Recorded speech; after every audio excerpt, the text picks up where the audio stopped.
Pet King. Chapter 16, Morning Exercises. Another beautiful morning. No. 9 broadcast exercise series, let's begin. Walk in place. Go. Stretching ready. Go. In front of the store, Zhang Ziyan connected his Bluetooth speaker to his cell phone, performing the exercises while listening to music. Next to the glass entrance door squatted a black and white kitten, curiously observing his movements, stretching, kicking, bending, jumping. The pedestrians passing by were staring at him as well. Chest exercises. 1, 2, 3, 4. Exercising was not just a sudden idea Zhang Ziyan had, he had known his body was too weak after he chased that street cat a few days ago. If he didn't begin to work out, he would probably be weaker than those seniors who worked out in the park every morning. Right now, he was interested in the game Pet Hunter. Were there any more poor pets like Galaxy, suffering unimaginable lives alone in an endless life cycle in that database? If so, he wanted to rescue them all. This game tested the player's IQ and knowledge base, but basic physical strength was essential too. He had asked the navigation elf and it said that the appearance locations of the pets were unpredictable. Some would stay where they were and transform into mythical creatures, and some would wander around aimlessly. It mostly depended on their features and backgrounds. Without an observer, Schrodinger's quantum cat, Galaxy, stayed in an unpredictable random probability status. That is to say, it could be anywhere on Earth or even at the end of the universe, such that it was one of the most uncatchable pets. The probability of it being picked from the lottery was infinitely small. The lottery was a kind of observation as well, so the probability function converged to chosen or not chosen. Obtaining Galaxy was the luckiest thing, even if that was all the luck in my life, Zhang Ziyan thought. He never expected Galaxy to bring him any luck. He only wished that it could stay with him forever. Kicking. 1, 2, 3, 4. Mr. Manager, what are you doing? He knew it was the girl that visited the little hamster by hearing her steps. He didn't even need to turn around. Today was Monday. She hadn't come over the weekend. See, I am doing exercises. Do you want to join me? The girl hesitated, looking back and forth between the store and Zhang Ziyan. Time was pretty tight in the morning, so she didn't want to waste any of her hamster playing time. Do you know why there is a rolling wheel in the cage? Because life is movement. The little hamster works out every day. Zhang Ziyan said with a grin. All right, I will do it. The girl put aside her backpack, followed Zhang Ziyan, and started exercising too. Turning. 1, 2, 3, 4. Zhang Ziyan was a little proud of his intelligence, as now people were staring not just at him, but at the two of them. How clever I am. Cooling down.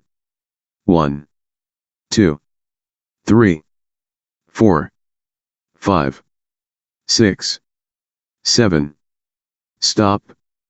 Well done. Give me 5. Yeah. Zhang Ziyan felt quite relaxed. Without realizing what happened, the little girl gave him a high five and picked up her backpack. Then she entered store to play with the hamster. When he picked up the speaker, he suddenly realized that someone was standing behind him, looking at him coldly. Hello. 911? There was someone luring a little girl. Sun Xiaomeng spoke into her phone. Zhang Ziyan rushed to grab her phone, only to find out that she had just entered the number without dialing. Oh my God, you almost gave me a heart attack. Do you know you will be fined for submitting a false report? He said with a bitter face. Hey, Mr. Zhang, you really can do anything to attract customers. I am surprised you were acting like a monkey in front of your store. Anyway, that's your idea, but why did you let that innocent girl act like you? Sun Xiaomeng had a sharp tongue. However, Zhang Ziyan was more shameless than anyone. Act like a monkey? Chairman Mao said, civilis the spirit and brutalis the body. Since we are neighbors, if you want to try some brutal things, I can offer you 20% off. Go to hell. Sun Xiaomeng said with disdain. Galaxy. Come here, I brought treats for you.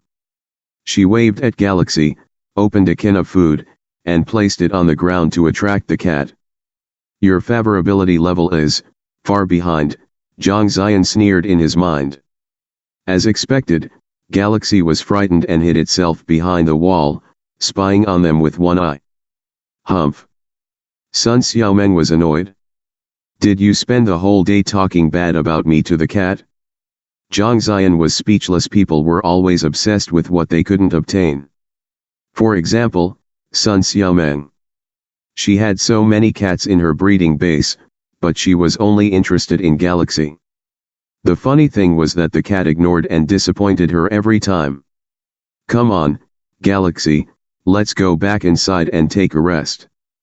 Zhang Ziyan stepped into the store, followed by Galaxy. Although it still kept its distance from him, it was much better when compared with their first meeting. Zhang Ziyan, do you want to annoy me on purpose? Sun Xiaomeng stomped and left. Zhang Ziyan poured him a cup of tea. People always say that fortunate people enjoy watching unfortunate people get tired out, is that the truth? Meow. Galaxy tilted its head to the side, wondering. That little girl fed the hamster with several unshelled nuts. How lucky to be a pet. You don't need to work, just play and be cute and someone will give you food. Zhang Ziyan was jealous. You don't have to unshell the nuts, or you can feed them raw beans, he said. Really? Isn't that too rough for its teeth? The little girl asked worriedly, turning around. Hamster's front teeth grow all its life, so it needs something tough to wear out. If it always eats soft food, its front teeth will be too big to close its mouth, he explained to the girl while knocking on his own front teeth. Oh. The little girl seemed to understand. Your parents don't allow you to have pets? The little girl nodded sadly. I agree with them. Although I own a pet shop, when I was a kid, maybe even twice as old as you, I had never owned a pet, he said. Really? Absolutely. You are young, you'd better focus on your studies. Your parents' concern is that you cannot control yourself. Having a pet is very time-consuming, and they don't want you to spend too much time on this. He was serious when he said these words. At that moment, he understood how much his parents had cared about him before.